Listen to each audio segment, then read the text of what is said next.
Nitong kakatapos lang na FIBA Asia Cup ay nag-champion ang ating Gilas Women dahil winalis lang naman nila ang kanilang mga nakalaban na bansa dahil wala silang nakuhang talo.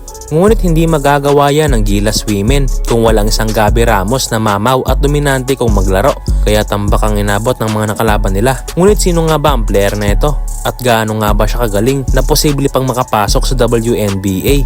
Si Gabby Ramos ay pure Filipino at pinanganak dito sa Pilipinas noong April 6, 2007 at di rin nagdagal ay nag-migrate ang kanyang pamilya sa Amerika kaya dito siya unang natutong maglaro ng basketball. Kaya dito na rin siya nag-aaral at naglalaro at ngayon nga sa kanyang high school ay naglalaro siya sa kupunan ng Clovis East High School. Dito ay isa siya sa nagbubuhat sa kanyang kupunan at nakapag-average nga siya dito ng 30.7 points. Si Gabby ay may edad na 17 years old at may tangkad na 6 foot inches at may posisyong power forward at napapahanga ka sa galing at husay ng babaeng ito dahil masasabing iba talaga pag sa Amerika naglalaro dahil binubuhat lang naman niya ang Gilas Women at talagang napakalaking tulong ang nagagawa niya lalong-lalo na sa pagbibigay niya ng presensya sa ilalim dahil siya ang naaasahan ng Gilas Women sa rebound at puntos mula sa ilalim dahil napakalakas nga ni Gabby at dinudumina niya ang laro at walang nakakapigil sa kanya. Katunayan ay nakapagtala si Gabby Ramos sa FIBA ng 29 points at 19 rebounds